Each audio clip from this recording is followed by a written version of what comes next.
U.S. employers, Walmart, T-Mobile, Chevron, Starbucks, Delta Airlines, they all have been taking a look at a piece of software, a startup artificial intelligence company that monitors employee messages. But they're not alone. A number of companies in Europe are also using this company.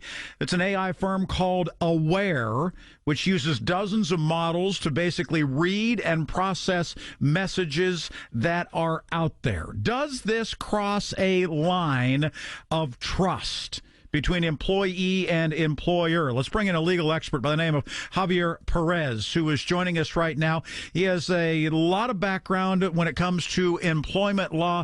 Mr. Pérez, it is good to have you here on KDKA. How are you? I'm doing well. Thanks for having me. Is there a precedent legally that has been set when it comes to electronic communication like this in terms of what a company can be looking at, monitoring, paying attention to? And do we need to at least think about that before we go any further? I think that is kind of the baseline, and the answer is our same concept of privacy, right? So if it's a company device, a company email, company text messaging, Slack, or something that's publicly available, like people's public Facebook pages, for example, there is not an expectation of privacy. So that stuff is fair game. If it is company equipment, is that pretty much the factor that has to be there? Yeah. The employee does not have a presumption of privacy for stuff that doesn't belong to them. So company property, company right to investigate, right to review. However, if it is personal equipment and they happen to be using it for company discussions, that is looked at differently from the legal circles, correct? Yeah, I'd agree with that. Okay.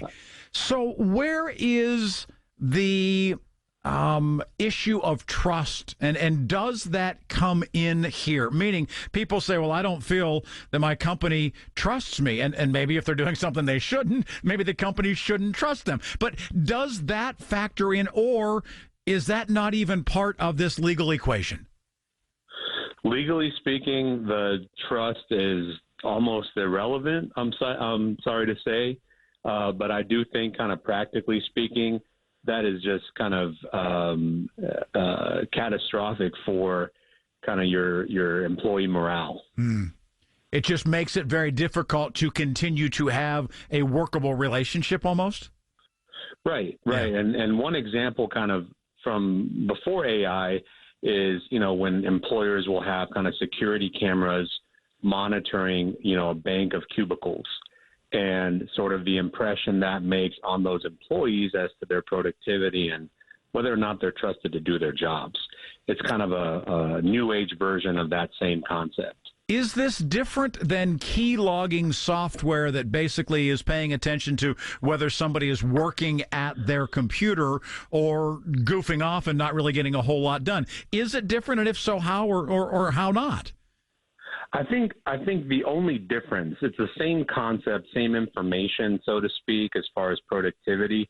But the difference is that AI can process, review the kind of breadth of data beyond what any people, reasonable people can actually do, and do it so much faster. Yeah. So there is more, and because of that, there is more scrutiny that's possible now because of AI. Visiting with Javier Pérez, a legal expert who is talking to us about AI, taking a look at employee messages, even on company-owned equipment. And while he's saying that the legal basis is there, that you don't have an expectation of privacy, it does raise some questions that are out there. How do you respond to what Judah Williams had to say? And she's with an accountability nonprofit, Humane Intelligence, that says a lot of this becomes thought crime. How do you respond to somebody who says this is thought crime? They're paying attention to what you're thinking, and maybe they don't have a right to have that. I can certainly see that. From a legal perspective, I think that's kind of a tough argument to make. Yeah. But from a morale perspective, absolutely. If you text your coworker that, this meeting is boring, or if you make a note to yourself that, I don't like how my boss talked to me today. And, AI catches that, flags it, sends it to your supervisor. That's certainly cause for concern. But I think the natural response is to, not put things in writing you don't want people to see. And we're in a new era now where, if it's in writing, it might be on somebody's desk before you know it. It's really not all that different, frankly, Javier, than even what our mom told us a long time ago, that if you don't want something like that, a text message to be printed on the front page of the newspaper, maybe you shouldn't text it. I mean, it's almost the same thing, isn't it? It's the same principle. I agree with that. It just is much more effective in terms of people finding that kind of stuff. Yeah. Right? If it's not out there in the first place, you don't have any reason to be concerned, right? Right, exactly. Before I let you go, companies are saying, those that are utilizing this sort of AI, they're saying that they can identify things like bullying or harassment, non-compliance, pornography, nudity, discrimination in the workplace. Does that change anything for you from a legal perspective? And I think the answer, I probably know it already, that they're using it for that. And they say, well, this is anonymous unless it's egregious. And then we can say who it is who's saying these things. Meaning that, does the fact that it's unnamed people, unless it becomes a problem and then they become named, change anything for you? Not legally, because it's still company material.